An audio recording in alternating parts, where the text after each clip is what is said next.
Buenos días. ¿Se me escucha, David? Sí, te escucho. Sí, aquí también te escuchamos. Bueno, pues Genial. primeramente agradecerte por haber venido y aceptado mi invitación a este, pues tú eres el primer ponente en nuestro festival de conferencias y pues primero te voy a presentar aquí ante el público.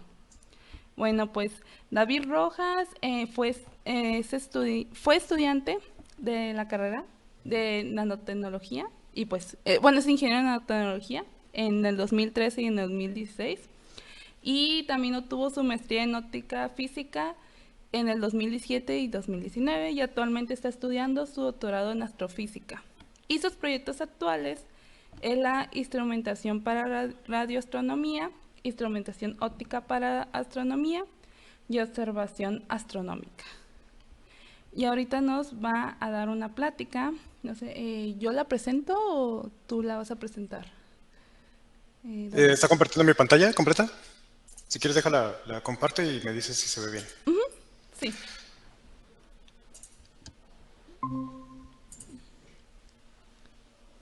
A ver, ahí está compartiendo. Ajá.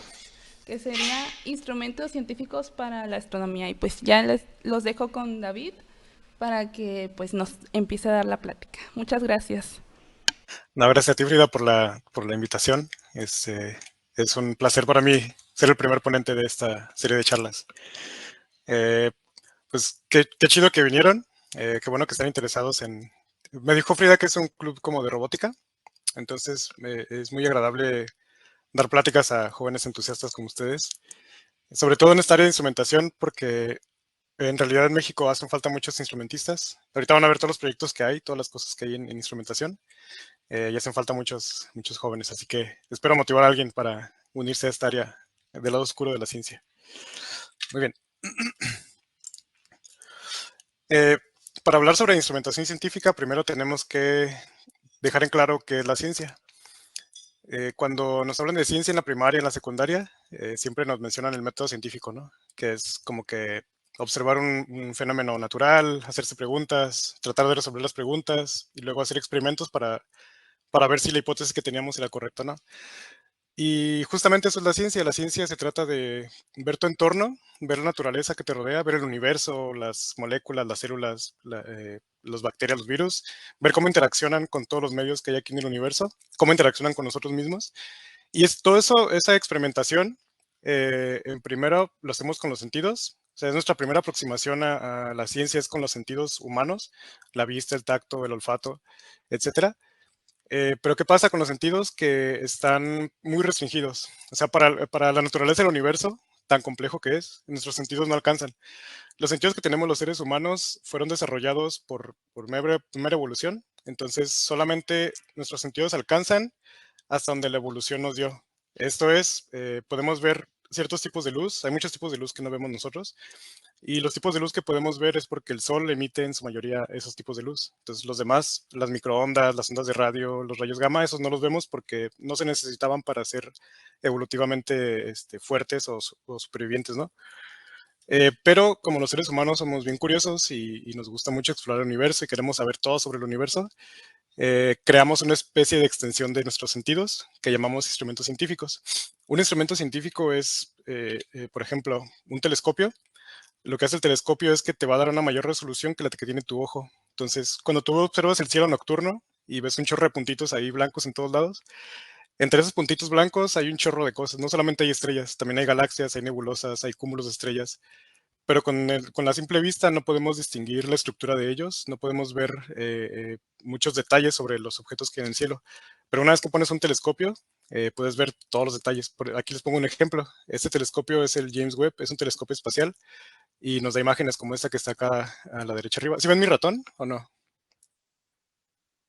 Sí, sí, lo Ah, ok, podemos observar. súper. Entonces, esta imagen que ven acá es de una galaxia tomada por el James Webb y pues podemos ver un chorro de estructura, ¿no? Si tú la vieras en el cielo nocturno, esa galaxia no la alcanzarías a ver. O sea, si la vieras con un telescopio chiquito, la verías como un puntito de luz nada más, pero con ese telescopio James Webb puedes ver ahí los brazos espirales perfectos, ¿no? Formados y el núcleo de la galaxia, un montón de cosas, ¿no? Entonces, los instrumentos científicos son una extensión de nuestros sentidos para poder comprender el universo. En el caso de la astronomía, se requieren cosas muy básicas para hacer astronomía en realidad. Los primeros astrónomos de la humanidad pues fueron allá por los griegos, un poco antes, a los mayas también hacían astronomía. Y lo único que requieres es un poquito de ganas de salir en la noche al frío o al calor en verano y poner tus ojos y ponerte a ver el cielo. Entonces, simplemente con la vista ya tienes unas herramientas, una herramienta muy, muy buena para poder hacer astronomía. Por eso las civilizaciones antiguas podían predecir eclipses, podían predecir cuándo iba a estar la luna en qué lugar, podían predecir los ciclos de los planetas, simplemente con observar cómo se movían los objetos en el cielo. Eh, pero en general lo que necesitamos para hacer astronomía es la luz, o sea, necesitamos alguien que emita luz de un objeto astronómico, una estrella, una galaxia, un cúmulo, y necesitamos un detector para cachar esa luz. En el caso de astronomía con el ojo, pues nuestro ojo es nuestro detector. Si se ponen a pensarlo, el ojo es una especie de mecanismo en el que llega la luz, la recibe la retina, la forma la imagen en la retina, y la retina es una especie de pantalla en la que tiene células fotosensibles. Cuando le llega luz a cada célula de la retina, esta célula la convierte la luz en una señal eléctrica que viaja hacia el cerebro.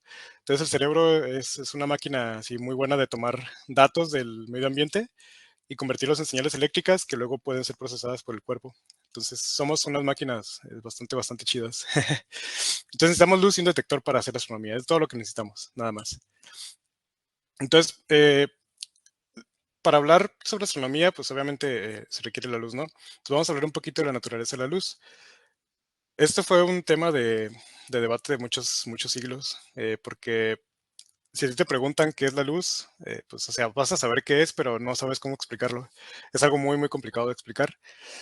Pero gracias a los trabajos de algunos científicos como Michael Faraday, Maxwell y otros, o el ser humano pudo resolver esta incógnita de qué era la luz. Y actualmente ya más o menos sabemos qué es la luz a una escala macroscópica, digamos, a una escala clásica, pero sigue siendo un misterio a nivel cuántico todavía. Pero aquí no vamos a hablar de cuántica porque nos metemos en muchos rollos.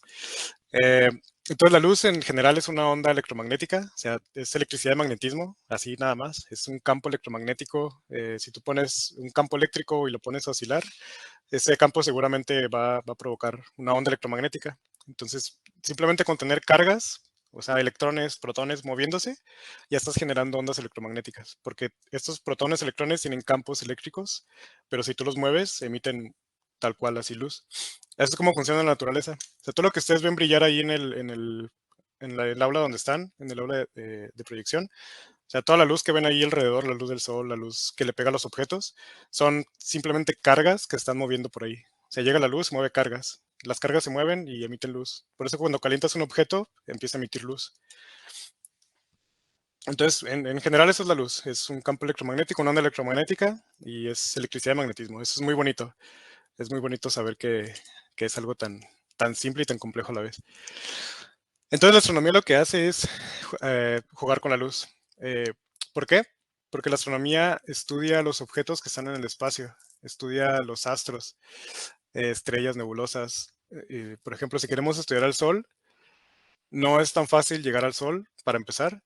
Y la otra, no puedes tomar un cacho de sol para analizarlo en el laboratorio. O sea, aquí en la Tierra podemos tomar rocas, podemos tomar muestras de bacterias, llevarlas al laboratorio, ver qué tienen con muchos métodos. Pero en las estrellas, pues no se puede, ¿no? Están muy lejos, están muy calientes, está imposible ir a tomar una muestra de ellas. Actualmente sí se tienen muestras de objetos del espacio, por ejemplo de la Luna. Se han traído aquí a la Tierra a analizar, pero no es algo muy viable. Entonces lo que lo que usamos los astrónomos es, en lugar de ir hasta allá, hasta el objeto y tomar un pedazo para analizarlo, pues analizamos lo que nos llega de ellos, que es la luz. Entonces el Sol emite un chorro de luz, las otras estrellas emiten un chorro de luz, las galaxias también. Eh, entonces la astronomía va a jugar con la luz y lo bonito es que juega con todos los tipos de luz que existen. Ahorita vamos a ver el espectro más adelante. Eh, entonces voy a dividir esta plática como en tres secciones así muy generales. La primera sección va a ser detectores para óptico e infrarrojo. La segunda parte les voy a presentar algo que se llama óptica adaptativa, que es ya tal cual instrumentación. Y por último les voy a presentar instrumentos de radioastronomía y cómo la radioastronomía sirve para hacer cosas muy chidas que están fuera de serie completamente. Ok, entonces empecemos con los detectores ópticos infrarrojos. Cuando tú tienes una lente, puede ser un telescopio, puede ser una lupa, y tú pones, aquí tenemos una representación, pones esa lupa o esa lente a una distancia muy lejana de, por ejemplo, 3 árboles. En cierta distancia, dependiendo de la lente que tengas, en cierta distancia se va a formar la imagen perfecta de lo que está acá, del paisaje que estás viendo, ¿no? En este caso, 3 pinos. Entonces, si tú pones la lente, se va a formar la imagen de los 3 pinos al revés, porque la lente voltea las imágenes. Y este es un experimento muy bonito que a mí me gustaría que todos los que tengan en su casa una lupa, seguramente tienen lupas en su casa, o si ahí en la uni tienen una lupa, eh, búsquense un cuarto que tenga una ventana y dejen la ventana abierta. Entonces pongan la lupa cerca de la pared y vayan alejándola poco a poco. Va a llegar un momento en que vean cómo la imagen de la ventana y todo lo que está fuera de la ventana se forma perfectamente en la pared. Entonces hagan ese experimento. Agarren una lupa y peguen a la pared que esté viendo hacia la ventana y vayan alejando poco a poco la lupa y van a ver cómo se proyecta. Y se proyecta al revés, aparte. Entonces está muy chido. Esta es la manera en la que funcionan los telescopios, tal cual. Un telescopio es una lente o un espejo, cualquiera de los dos funciona, que simplemente redirige los rayos y hace que cada puntito de luz vuelva a ser enfocado. Entonces hace como una especie de mapeo de la imagen que está viendo y lo vuelve a proyectar acá, pero al revés. Entonces aquí nosotros, en la antigüedad, los seres humanos se les hacía curioso esto de las lentes y las proyecciones y muchos lo dibujaban, ¿no? Porque pues no había la tecnología para hacer otras cosas. Entonces dibujaban paisajes. De hecho, en los árabes hacían mucho esto de dibujar castillos poniendo esas tipo de técnicas y hacían una representación perfecta del castillo porque tenían ahí la trampa, ¿no? Estaban proyectándolo. Eh, y en la astronomía antigua sí se usaba tal cual la astronomía, o sea, tú ponías tu telescopio, aquí en lugar de la pantalla ponías tu ojo y te ponías a ver qué estaba viendo el telescopio y lo dibujabas, ¿no? Pues por ahí hay en archivos históricos hay dibujos de Galileo, donde él veía a Saturno y pues lo ponía con las orejitas, ¿no? Porque no tenía mucha resolución el telescopio.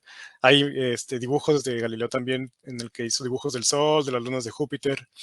Y así era la astronomía antes, era dibujar y así reportabas a los demás colegas astrónomos que veías, ¿no? Pero el ojo humano pues tiene mucha restricción. O sea, no es una máquina tampoco tan hecha para hacer astronomía como la hacemos hoy en día.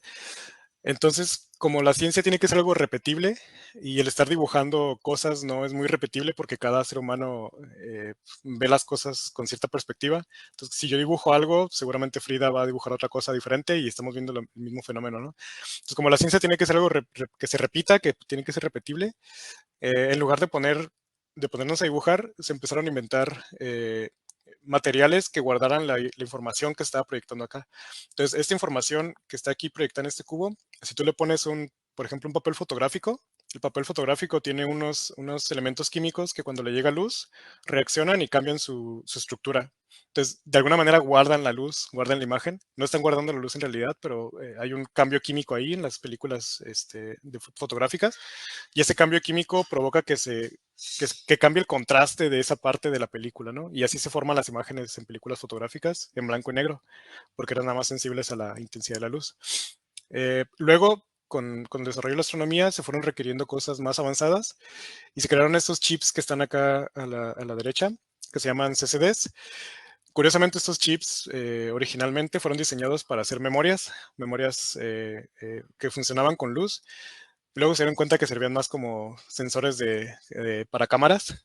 Y ahorita todos tenemos uno muy parecido a este. Hay otros que se llaman tipo CMOS. Son básicamente lo mismo, solo cambia el modo en que se leen los píxeles. Pero aquí adentro de este cuadrito gris hay un montón de píxeles. Hay como 1200 por 1200 píxeles. Entonces, o 1200 por 900. Pero son un montonal. O sea, miden 7 micras cada píxel. Son muy, muy, muy pequeños. Y la forma en la que funcionan ya es a nivel casi cuántico, porque llega la luz y genera unas cargas ahí en cada pixelito de 7 micras, y luego ya tú lo lees por acá, ¿no? Entonces, pones este cuadrito acá en la pared donde estás proyectando la imagen y ese guarda la luz y la puedes leer con una computadora, ¿no? Entonces, estamos llevando lo mismo que es el ojo, estamos llevando luz a través de una lente, la proyectamos en algo sensible a la luz y lo convertimos en una carga eléctrica que luego podemos leer, o sea, imitando a la mente, al cerebro completamente, ¿no? Al cuerpo humano. Entonces, es la historia de los detectores.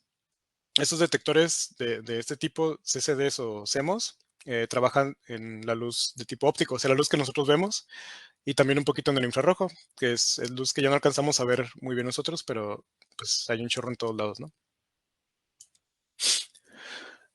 Cuando hablamos de telescopios actuales, ya los profesionales me refiero, ya ninguno tiene ese ocular en el que tú llegas al telescopio y te asomas. O sea, ya no, ya el astrónomo cuando está en un observatorio no pone su ojo en el ocular y se pone a ver las formas de la galaxia y todo eso. Porque por lo mismo, ¿no? Tenemos que hacer ciencia y tenemos que hacer cosas que pueda repetir alguien más, que pueda reproducir alguien más en China, en Japón, en España. Entonces, todos los telescopios actuales profesionales, acá en la parte de abajo, tienen ya cámaras instaladas. Y esas cámaras son simplemente estos chips que les mostraba acá. O sea, este chip está aquí embebido en esta cámara. Eh, y esas cámaras pues deben tener ciertas características, tienen que ser enfriadas para que no haya ruido electrónico y un montón de cosas, ¿no? Pero ya sí van a ver ya los telescopios actuales.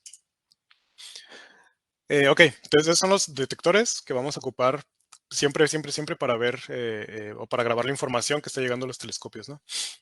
Eh, Ahora les quiero hablar de un instrumento muy interesante o un área de la astronomía, de la instrumentación, que se llama óptica adaptativa. Imagínense que tenemos una estrella, ¿no? Una estrella es una esfera de gas muy caliente, muy, muy caliente. En su superficie está a 5000 grados. Si te vas hacia el centro de la estrella, va creciendo la temperatura, aumentando hasta llegar a millones de grados en el núcleo. Pero en las afueras es una bola caliente. Esta es una esfera que emite luz. Y como es una esfera, emite luz hacia todos lados. O sea, emite luz de forma radial, decimos. O sea, aquí lo estoy representando con un círculo. La estrella es este círculo blanco y la luz, pues, va en dirección de estas flechitas, ¿no? Entonces, la luz se emite en forma de una esfera concéntrica con la estrella y pues se va abriendo, ¿no? O sea, va avanzando, va avanzando, va avanzando y se va abriendo la esfera. Si tú te vas muy lejos de la estrella, muy, muy, muy lejos, como en el caso de nosotros, lo que vas a obtener es que como se va haciendo muy grande la esfera y muy grande, y tú eres muy chiquito comparado con el tamaño de la esfera que se va haciendo de luz, lo que vas a ver aquí es algo que se llama en matemáticas un diferencial de área. Y el diferencial de área de una esfera es un cuadrado, tal cual. O sea, es algo plano. En este caso estoy representándolo en 2D y el diferencial de línea de esta curva, de este círculo, pues es una línea recta, ¿no? Es justamente la tangente. Entonces lo que vamos a ver nosotros si ponemos un detector, si ponemos el ojo, un telescopio o la Tierra entera de telescopio, vamos a ver esta esfera la vamos a ver plana, tal cual. Y a eso aquí le llamamos una onda plana. Estos son rayos de luz, así literalmente son rayos de luz que van en esta dirección y forman esta superficie plana aquí que nosotros vamos a capturar con el telescopio. Aquí les pongo una representación de un telescopio, como el de San Pedro Mártir. Esos telescopios funcionan con espejos. Aquí está un espejo curvo. Llega los rayos aquí paralelos que forman esta línea plana. Llegan los rayos paralelos, chocan en el espejo principal, se van al secundario y luego acá se forma la imagen en el plano focal. Para formar imágenes hay muchas técnicas, hay muchos tipos de telescopios, hay muchos tipos de lentes, de espejos, pero más o menos todos funcionan igual. Viene la onda plana, o sea, este campo que está así planito, entra al sistema óptico y se forma la imagen. Entonces, de un punto, que es la estrella, aquí está de este lado, bueno, de este lado es la estrella, este punto de luz que emite luz para todas direcciones entra al telescopio y forma un puntito en el plano focal. Entonces, la imagen que está acá abajo es la imagen que forma el telescopio de esa estrella. Del lado derecho tengo un perfil, o sea, si haces un corte aquí, le haces un perfil a la estrella, vas a ver el perfil de intensidad de luz. En este perfil se puede notar que no es un punto exactamente. Esta forma de aquí es una tipo gaussiana. En realidad se llama patrón de Airy, pero es una tipo gaussiana que tiene unos pequeños lobulitos. Acá si se fijan se ven unos pequeños como pancitas a los lados. Y resulta que un telescopio no puede formar la imagen perfecta de una estrella cuando es un puntito, porque la luz es una onda y las ondas tienen algo que se llama difracción.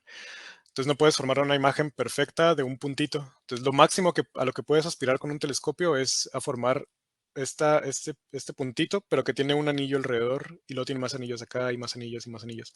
A eso se le conoce como un patrón de Airy. Entonces, de alguna manera, si ustedes ya llevaron alguna clase donde vieran señales y sistemas, eh, esta es la respuesta al impulso del telescopio. Entonces, tenemos un impulso, que es la onda plana. El telescopio tiene una respuesta al impulso y pues ya cuando sale del sistema nuestra señal, pues ya sale con esta propiedad extra, ¿no? Que ya no va a ser un punto perfecto como era al inicio, sino que ya hereda las propiedades del sistema también, que es el telescopio. Muy bien. Entonces imagínense que tenemos una galaxia. Una galaxia o cualquier imagen en 2 dimensiones, como la galaxia, no sé, ahorita la pantalla que están viendo, la proyección, un paisaje, lo que sea. Cualquier imagen extendida es simplemente una colección de puntos y así la podemos representar. Entonces, esta galaxia se ve muy sencillo el ejemplo porque son un montón de estrellitas, ¿no? Entonces, un montón de estrellitas forman una galaxia completa. Aquí pues son miles de millones de estrellas. Pero si simplemente cualquier imagen que usted llegue a su ojo, que la formen con la cámara de su celular, es una imagen 2D, es una colección de puntos nada más. Entonces ahora tenemos el telescopio que tiene una respuesta a cada uno de esos puntitos, porque cada puntito va a ser acá una onda plana como esta. Se va a ir abriendo la esfera de cada puntito y va a llegar a la Tierra cierta cantidad de la onda plana. Entonces, toda esta imagen es una colección de puntitos. Entonces, el telescopio va a responder a cada puntito como responde justamente a este puntito, ¿no? Entonces, la imagen que tú vas a tener después de que entra a tu sistema del telescopio es la imagen original, pero con las propiedades que hereda del telescopio. Entonces tenemos el impulso, tenemos la respuesta al impulso del telescopio y la imagen que formas pues es la convolución de ambas, ¿no? De cómo es tu imagen, cómo es la respuesta de tu telescopio, las convolucionas y ya te da la imagen real. La convolución es un artefacto matemático que seguramente ustedes van a ver por ahí en sus clases, en el que prácticamente lo que haces es mapear una función con otra función matemática. Y lo que queda es otra función diferente que hereda las características de las primeras 2 funciones. Entonces, estas digamos, las convolucionas y la que sale hereda las características de ambas. También ustedes van a ver por ahí luego, seguramente si, bueno, creo que supongo que todos son ingenieros, están estudiando ingeniería, van a ver Fourier, se van a hartar de Fourier. Entonces, cuando tú tienes una convolución, si te vas al espacio de Fourier, si haces las transformadas de Fourier de cada función, la convolución se convierte simplemente en una multiplicación llana y fácil, ¿no? Sencilla. Entonces, haces las transformadas de Fourier de cada función y las multiplicas, ya tienes la transformada de Fourier de la convolución original. Entonces ya no ocupas la convolución. Simplemente saber transformar de espacios, multiplicar y volver a hacer la transformada inversa ahora. Entonces, la imagen original, cuando pasa por el telescopio, te va a quedar como un montón de puntitos, como era, pero con anillos cada puntito. Pero resulta que no es tan fácil como suena. Eso sería en el caso ideal, o en el caso de un telescopio que esté en el espacio. Pero aquí en la Tierra tenemos algo que, pues, para los astrónomos es una lata, pero parece que es algo vital para la raza humana y para las especies, y es la atmósfera. La atmósfera de la Tierra no podemos quitarla, desafortunadamente, los astrónomos, pero la atmósfera de la Tierra te mete mucho ruido en las señales porque tú tienes tus ondas planas que vienen de las estrellas, de las galaxias, y una vez que entran a la atmósfera, en la atmósfera hay un chorro de cambios de presión, de temperatura, porque es un sistema muy complejo que está cambiando siempre. Se está moviendo por ahí masas de aire con diferentes temperaturas. Y cuando tienes un gas, como el aire, por ejemplo, y le cambias de temperatura, al cambiarle de temperatura cambia su índice de refracción. Y si cambias su índice de refracción, estás provocando que los rayos pasen de un medio con un índice de refracción a un medio con otro índice de refracción. Entonces empiezan a mover los rayos, empiezan a desviar para todos lados. Y eso provoca que en lugar de tener estas líneas bonitas, estas son las planas bonitas, una vez que pasan por la atmósfera salen todas distorsionadas. Y lo peor es que esto cambia en milisegundos, o sea, como entre 5 y 10 milisegundos, dependiendo del sitio, ya cambió la atmósfera. Entonces, eso provoca que esta estrellita perfecta que estaba acá, en un momento esté aquí la estrella, y luego cambia la atmósfera, y en otro momento está por acá, y luego en otro momento está por acá, y luego por acá, por acá. Entonces, cuando tú le pones, por ejemplo, a la cámara que toma una imagen con un segundo de duración, o sea, que abra la cámara y tome la luz durante un segundo, en lugar de tener una imagen así bonita de la estrella, vas a tener mancha toda fea. ¿Por qué? Porque la estrella se fue moviendo de aquí para acá, para acá, para acá, para acá, para acá, para acá. Súper rápido, ¿no? O sea, cada 5 milisegundos se mueve. Entonces vas a obtener una mancha toda barrida, en lugar de tener la estrella toda bonita, así redondita. Entonces es un problema para la astronomía porque nosotros queremos imágenes así. Esta imagen de la galaxia fue tomada por el Hubble. Entonces se ven perfectas las estrellas, se ven muy bonitas, pero cuando la tomas con un telescopio en tierra, se ve todo barrido, o sea, se ve así todo liso prácticamente los brazos, ¿no? No se alcanzan a distinguir las estrellitas individuales. Entonces, Para mitigar este desastre que nos provoca la atmósfera, usamos algo que se llama la óptica adaptativa. ¿Cómo le hacemos? Imagínense que tienen la estrella, ¿no? Viene la imagen de la estrella en cierto momento, entra el telescopio y pasa por un espejito y luego llega a la cámara. Acá a la derecha, en esta cuadrícula, estoy representando la cámara, ¿no? El CCD, el sensor de luz, que son los cuadritos, son los píxeles. Entonces, imagínate que en cierto momento te llega para acá la luz de la estrella. En otro momento te va a llegar otro punto de los píxeles, ¿no? En otro punto de la cámara. Pero en ese momento te llegó aquí. Entonces, lo que tú haces es rápidamente leer en qué píxel, en qué coordenada está la estrella. Entonces, tú vas a decir, pues, ¿sabes qué? Si yo sé en qué píxel está, voy a mover mi espejo rápidamente, lo voy a mover de volada para llevarla otra vez al centro. Y luego en otro momento te llega en otro píxel y lo vuelves a mover. Entonces así vas corrigiendo. Y vas corrigiendo y corrigiendo y corrigiendo. Este proceso tan sencillo, se ve tan sencillo, requiere un control muy, muy, muy preciso. Entonces tú tienes que mover este espejo de acá. Se llama espejo tip tilt porque el tip tilt es como una inclinación que se le da hacia el espejito. Y es un espejo que funciona con piezoeléctricos. Entonces tiene anclados 4 piezoeléctricos, están así, anclados. Y esos piezoeléctricos pues suben y bajan, ¿no? En conjugados. Entonces, cuando tú le aplicas un voltaje al piezoeléctrico, se comprime o se expande. Y esto va a provocar que el espejito se mueva. Son como unos pistones que hechos con piezoeléctricos, ¿no? Entonces tienes que estarle mandando señales a los piezoeléctricos de cuánto voltaje tienes que mandarle para saber cuántos píxeles recorrerte en X y cuántos en Y para volver a llevar la estrellita al centro. Entonces aquí se tiene todo un control del espejito, que es este de por acá. Este por acá. Entonces lo que hacemos es, en el espejito, mandamos la luz a la cámara, ¿no? Entonces la cámara manda la señal a la computadora y la computadora lee la imagen, así rápidamente la lee, te dice en qué píxel está y haces un cálculo de cuánto voltaje enviarle al espejo para que se mueva, para que se incline, ¿no? Entonces, para hacer esta comunicación tienes que pasar esa señal de voltaje por USB, la pasas a un convertidor digital analógico o por protocolo SPI, y esta va de 0 a 5 volts y va en digital, ¿no? Aquí va digital. Luego llega el convertidor digital analógico, lo pasas a señal analógica y lo mandas al controlador del espejo que va de 0 a 10 volts. Entonces ahí es una conversión de digital a analógico. Y después el controlador le manda una señal entre menos 20 y más 100 volts. Entonces aquí el controlador del espejo ya hace la conversión de voltaje, ¿no? Ya con señal analógica. Y el voltaje le llega a los piezoeléctricos. Estos voltajes tienen que ser muy precisos. Entonces, en menos de 5 milisegundos, todo el proceso de leer la imagen, hacer los cálculos de en qué píxel está y cuánto voltaje enviarle, y hacer todo este recorrido de la señal que va de digital a analógica y luego que llega a los piezoeléctricos. Todo eso en menos de 5 milisegundos. Tiene que ser súper rápido. Entre más rápido, mejor.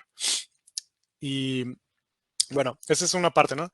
La otra es que, si se acuerdan, las ondas, estas planas que llegaban cuando se forman por la atmósfera. Ay, se trabó. A ver. Aquí. Esas ondas planas que se forman por la atmósfera, pues no solamente están inclinadas, porque eso del tip tilt solo te corrige la inclinación. O sea, si viene así o así o así o así. Sino que están deformes, están como si hubieran agarrado una hoja y lo hubieran hecho bolita, ¿no? Y luego la estiran de nuevo. Entonces, para corregir esta distorsión más fina, que le llamamos de alto orden, lo que hacemos es poner un espejo, no solamente que se inclina, sino que se deforma. Entonces, un espejo que es una capita muy delgada, que cuando tú le pones un montón de piezoeléctricos muy chiquitos, puedes hacer que el espejo, en lugar de estar así plano y que nada más incline, que se deforme. O sea, puede adoptarla tal cual, puede adoptar la forma de la onda.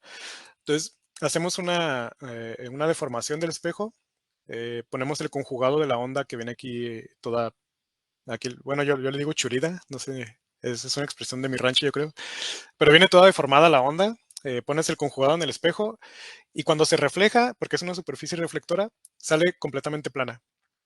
Entonces ya como viene completamente plana, ya entra la cámara y forma la imagen bonita y perfecta, ¿no? Acá a la derecha hay un ejemplo de esto que les cuento. En la imagen de la izquierda es una imagen tomada por un telescopio en tierra con así el puro telescopio, ¿no? Entonces cada estrellita se ve como una mancha así pues grande, ¿no? O sea, sí se ve redondita, pero se ve una mancha grande. En la imagen de la derecha es el mismo telescopio, pero usando esta óptica adaptativa para corregir esas deformaciones que provoca la atmósfera. Fíjense cómo cada estrellita se convierte en algunos de mejor, pero cada estrellita es un punto brillante con un anillo alrededor. De hecho, se ven hasta 2 anillos. Y ahora ven aquí en esta parte central donde hay una mancha así que parece como un triángulo invertido, pero cuando lo vemos con óptica adaptativa observamos que son 1, 2, 3, como 7, 8 estrellas diferentes y no es una mancha de quién sabe qué sea, ¿no? Entonces estás aumentando la resolución de la imagen y no ocupas un telescopio más grande, sino que simplemente con el mismo telescopio le pones el sistema de óptica adaptativa y mejora la imagen muchísimo, ¿no? Se lo llevas al límite teórico de lo que debería formarse la imagen. Entonces aquí está el poder de la óptica adaptativa. Estos tipos de instrumentos se usan en muchos observatorios del mundo, en Hawái, en Chile, en España. Aquí en San Pedro Mártir, donde estamos nosotros, en Baja California, todavía no tenemos uno, pero pues hay planes de desarrollo, ¿no? Yo, por ejemplo, en la maestría trabajé en un sistema de estos, de tip tilt. De hecho, el que les presento es el que yo hice en la maestría.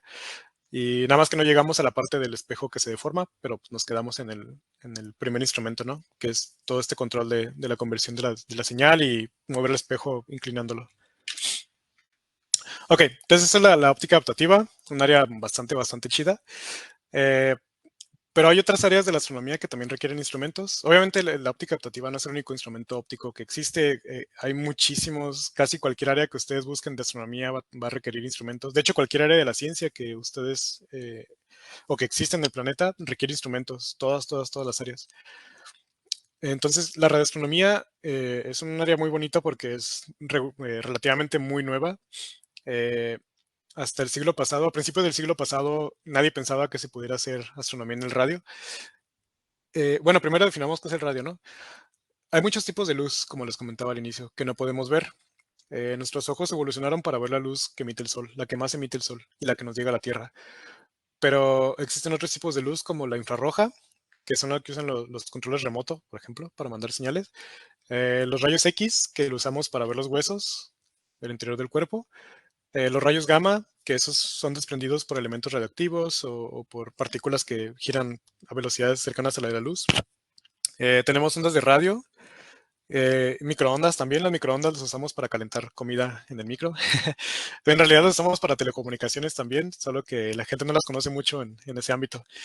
Pero las microondas y las ondas de radio son algo que está casi pegado, ¿no? Entonces las ondas de radio tienen la inconveniencia de que son demasiado grandes.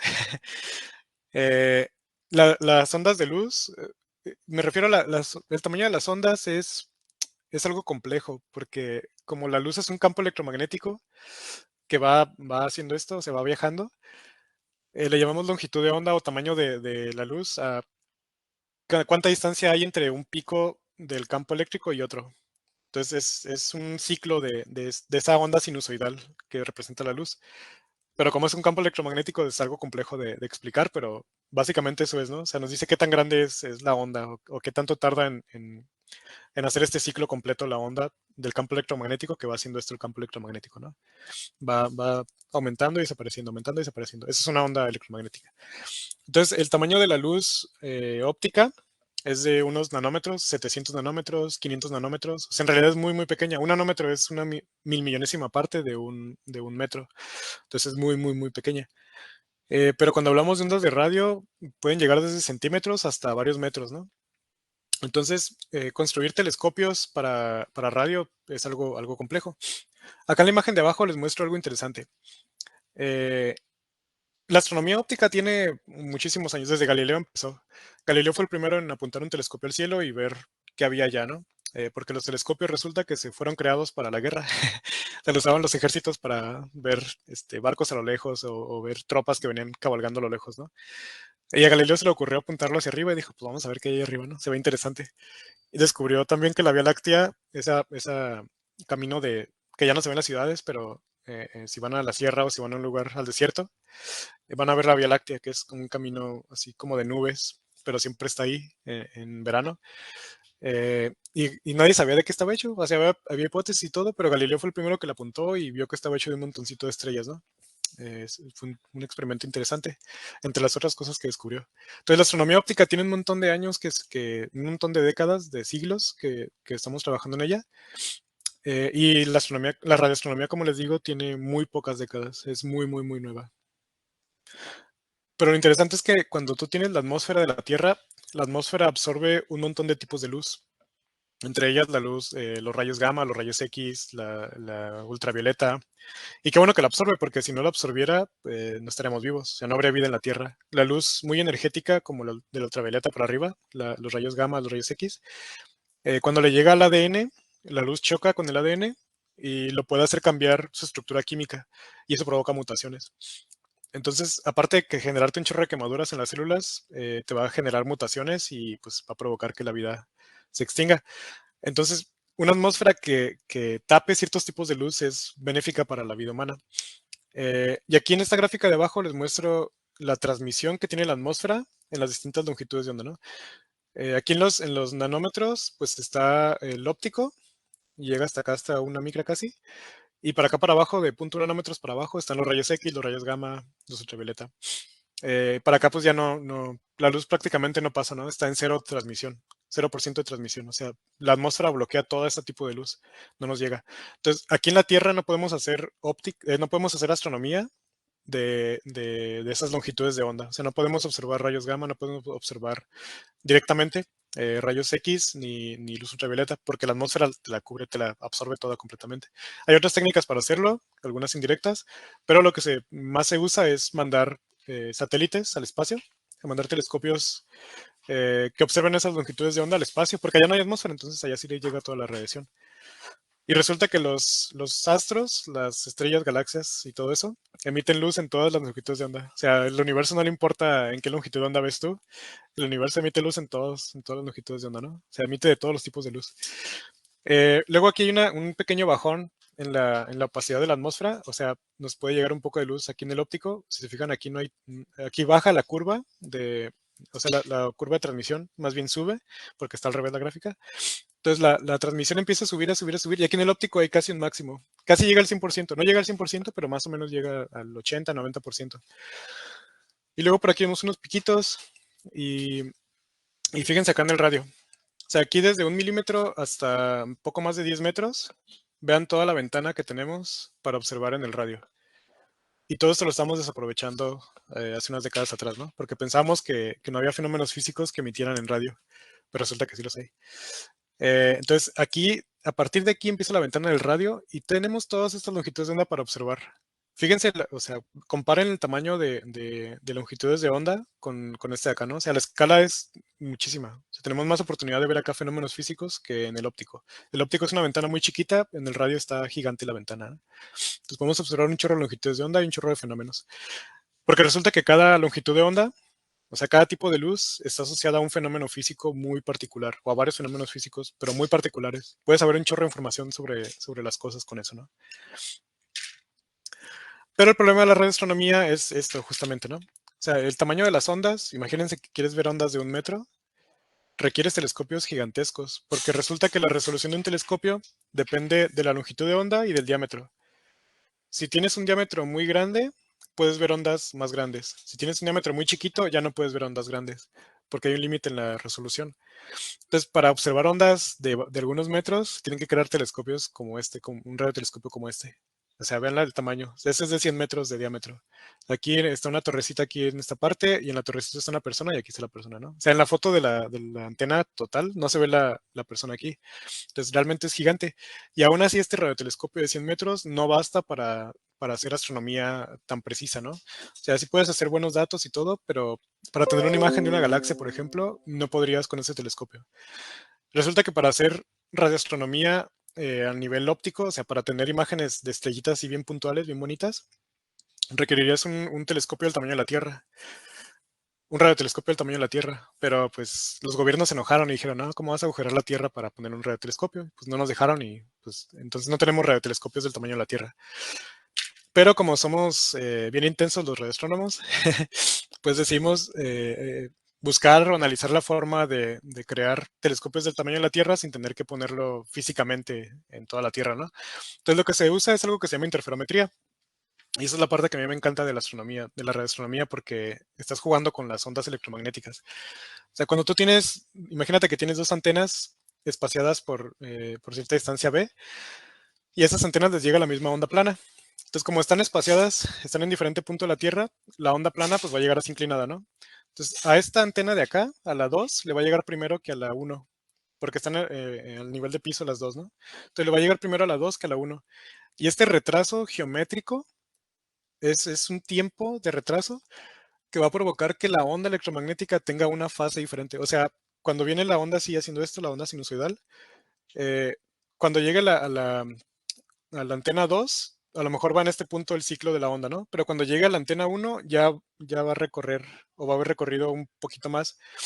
Entonces lo que hacen los radioastrónomos es que agarran la señal de las dos antenas, o sea, las ondas de radio tú las cachas con las antenas y las metes a una antena de esas, cualquier antenita, ¿no? Una antena dipolar, por ejemplo, que es simplemente un cablecito así, le pega la señal electromagnética de las ondas de radio y aquí se generan cargas que luego tú ya las puedes leer. Así funciona la radioastronomía. Entonces, si tú empiezas a leer, por ejemplo, con un osciloscopio, imagínense que el osciloscopio puede leer esas frecuencias, empiezas a leer la frecuencia o empiezas a graficar en tu osciloscopio la onda que lee la antena 2 y luego con otro osciloscopio observas la onda que ve la antena 1. Puedes ver ahí las fluctuaciones, puedes ver ahí las dos ondas sinusoidales en cada antena. Luego agarras esas dos señales de los osciloscopios y las multiplicas y te va a dar este patrón de acá. Es un promedio temporal, las multiplicas, es un promedio temporal y te va a dar este patrón de aquí. Este patrón te da información del objeto que está emitiendo esas ondas de radio. En este caso, por ejemplo, una estrella, ¿no? Pero resulta que si pones más antenas, en lugar de poner dos antenas, pones, por ejemplo, cuatro. Aquí en esta gráfica a la derecha podemos ver, observen cómo se empieza a formar un lóbulo muy chiquito, muy chiquito, muy chiquito. Y esto nos recuerda al patrón de Airy de la óptica. ¿Se acuerdan que el patrón de Airy era como el perfil de la manchita de la luz? Entonces observamos que cuando ponemos varias antenas, empezamos a tener mucha resolución en los astros que vemos. Entonces poner 4 antenas o más nos va dando resoluciones muy cercanas al óptico. Entonces lo que se hace hoy en día son proyectos internacionales donde ponen un montón de antenas para observar ondas de radio, pero en todo el mundo. Recordarán que en 2019 se tomó esta imagen del agujero negro, la primera imagen de agujero negro, eh, y esta imagen fue lograda en el radio, porque en el óptico no se puede. En el óptico no brillan tanto los agujeros negros y no se puede ver detalle de ellos porque hay mucho polvo, mucho gas ahí en medio. Y aparte que están muy lejanos. Entonces, con radiotelescopios del tamaño de la Tierra, o sea, poniendo un telescopio acá en Estados Unidos, otro en Chile, otro en la Antártida, en Europa, uno en México, en Hawái, puedes formar un telescopio como si tuviera el diámetro del tamaño de la Tierra. Entonces, un telescopio gigante. La resolución que te da es muy, muy buena y puedes ver objetos muy chiquitos, como lo son los agujeros negros en los centros de las galaxias. Entonces, esta imagen es un agujero negro tal cual, que está emitiendo ondas de radio, porque el agujero negro lo que hace es que empieza a acelerar el material que está alrededor, y este material acelerado emite pues, luz en todas las longitudes de onda, ¿no? Pero en el radio pues podemos ver, casi casi le vemos hasta las canas al agujero negro, ¿no? O sea, puedes verle todos los detalles. Entonces los telescopios actuales de radioastronomía son del tamaño de la Tierra eh, y México participa en ellos activamente. Aquí tenemos el Gran Telescopio Milimétrico en Puebla, es un radiotelescopio muy grande que participa en estas campañas de observación, ¿no? Aparte, va a venir un nuevo proyecto, se llama el NGVLA, Next Generation Very Large Array, y este radiotelescopio, este sistema de radiotelescopios va a estar principalmente en Estados Unidos, pero se va a expandir hasta Canadá, acá por Puerto Rico, y México va a tener algunas antenas. También acá por Hawái va a haber algunas. Entonces, va a estar también participando activamente. Este proyecto va a empezar a desarrollarse por ahí el 2025, entre 2025 y 2030 va a empezar el desarrollo del proyecto. Ok, ya para terminar, para nosotros observar, como les decía, tenemos detectores de óptico, ¿no? Que son los sensores estos CCDs que tienen píxeles. En radioastronomía no se puede hacer eso porque si la onda mide 1 metro, no te va a caber en un píxel de 4 micras. Entonces lo que se hace en radioastronomía son detectores diferentes. Aquí les pongo una foto de uno de ellos. Aquí está una entrada en la parte de la izquierda, está una entradita de un cable coaxial. Bueno, en este caso es 2.92, pero es un cable coaxial tal cual que tú pones en tu antena, tienes la antenota, capta la señal de radio y esta antena lleva la señal a una antena dipolar, así tal cual. Esta es una antena parabólica, lleva la señal a una antena dipolar.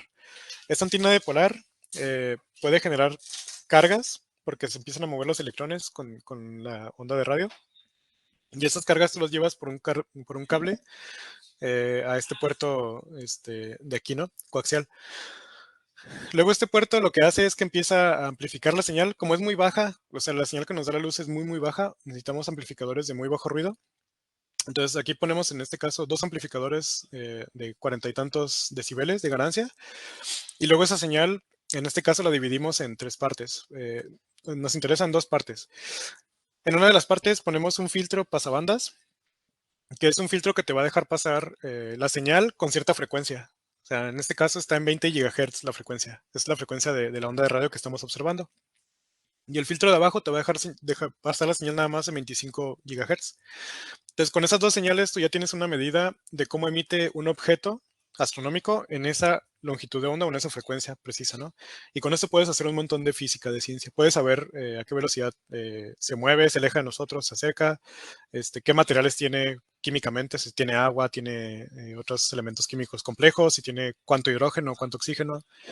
Eh, Puedes saber a qué distancia está de nosotros y con eso puedes medir cómo se expande el universo y un montón de cosas. Prácticamente todo puedes saber sobre los objetos, ¿no? Entonces, los detectores en radioastronomía son muy diferentes a los ópticos, pero a mí se me hacen más bonitos porque se siente más la manipulación de la onda electromagnética que va pasando y que va viajando a través del instrumento. Entonces, ya como conclusiones, el universo pues está muy, muy interesante, está muy chido y creo que la instrumentación es muy padre porque te permite interaccionar directamente con el universo que estamos viviendo, ¿no? O sea, tú agarras las señales, las manipulas y las lees y las interpretas. Entonces, la instrumentación es como la parte más esencial que tenemos en la ciencia porque te permite interaccionar con el universo, más allá de los sentidos. Se requiere un chorro de ingeniería en la ciencia. Eh, Como les decía, los instrumentistas en ciencia son muy pocos saben de la existencia de estas áreas, pero se requiere un montón de ingeniería, pensar cómo, o sea, tienes que pensar en cómo una señal de luz, por ejemplo, la agarras, la manipulas con algo de electrónica y la conviertes en señales que tú puedes leer e interpretar. Entonces es algo complejo, se requiere un montón de ingeniería, está muy divertido. Y pues hay mucha oportunidad. O sea, en realidad, si ustedes se quieren dedicar a eso, si algún día pretenden hacer una tesis o una maestría, busquen las áreas de instrumentación. En cualquier instituto de investigación regularmente hay alguien que hace instrumentación. Son muy pocos. Regularmente hay una persona o dos en cada instituto, pero son muy, muy amenos y pues hay mucha oportunidad para desarrollar cosas, ¿no? Cosas nuevas, interesantes y muy divertidas. Pues bueno, eso es todo por mi parte. Gracias.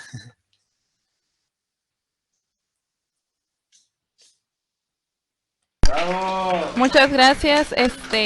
Tenemos unos minutitos para algunas preguntas. No sé si tengan aquí la audiencia.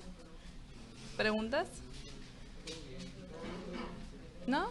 ¿Todo bien? ¿Todo bien? Bueno, nada más, sí, yo tengo una pregunta por ahí, maestro David. Si Adelante. pudieras comentarnos, ahora sí que, pues en tu experiencia, ¿no?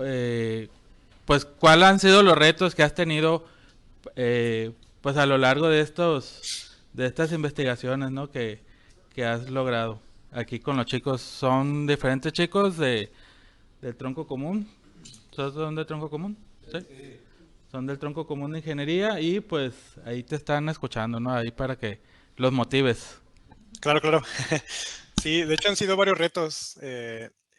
Para mí fue un reto muy grande la electrónica, porque yo no soy electrónico. Entonces, como yo en los proyectos que he hecho de instrumentación hago mucha electrónica, fue un reto muy grande como empaparme más.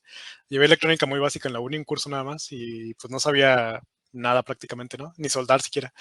Entonces, aprender electrónica fue un reto bastante bueno.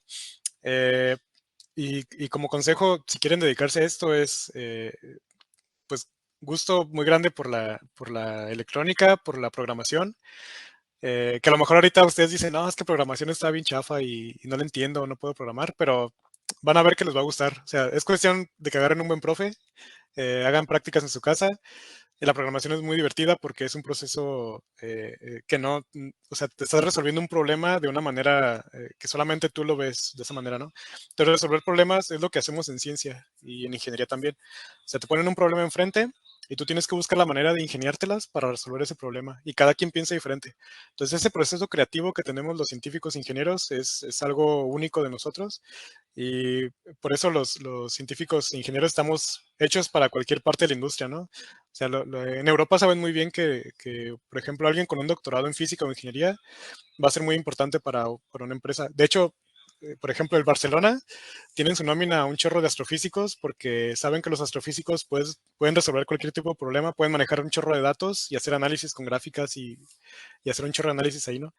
Entonces, sí, creo que eso es muy importante. O sea, los retos que yo más enfrenté fue la electrónica y la programación, pero como fueron algo esencial en mi proyecto, se me hizo muy divertido aprenderlos por mi cuenta.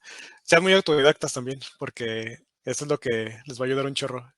No todo lo que van a ver en la uni les va a servir y no todo lo que van a ver en la uni lo van a aprender para siempre. Entonces, ustedes busquen el área que les gusta, busquen lo que les inspira.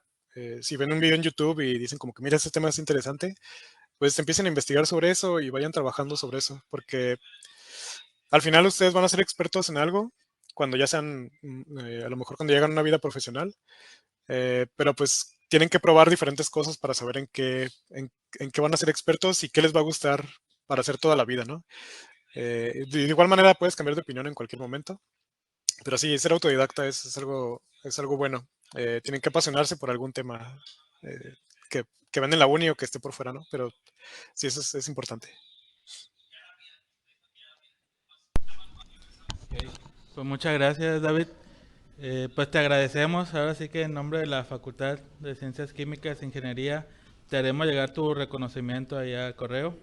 Y pues agradecer también a Frida por la invitación que te hizo pues para ser el primer presentador en este FES educativo, ¿no? Que está impulsando el grupo, el equipo de Spider, ¿no? Pues muchas gracias. Le damos un fuerte aplauso, chicos. Gracias.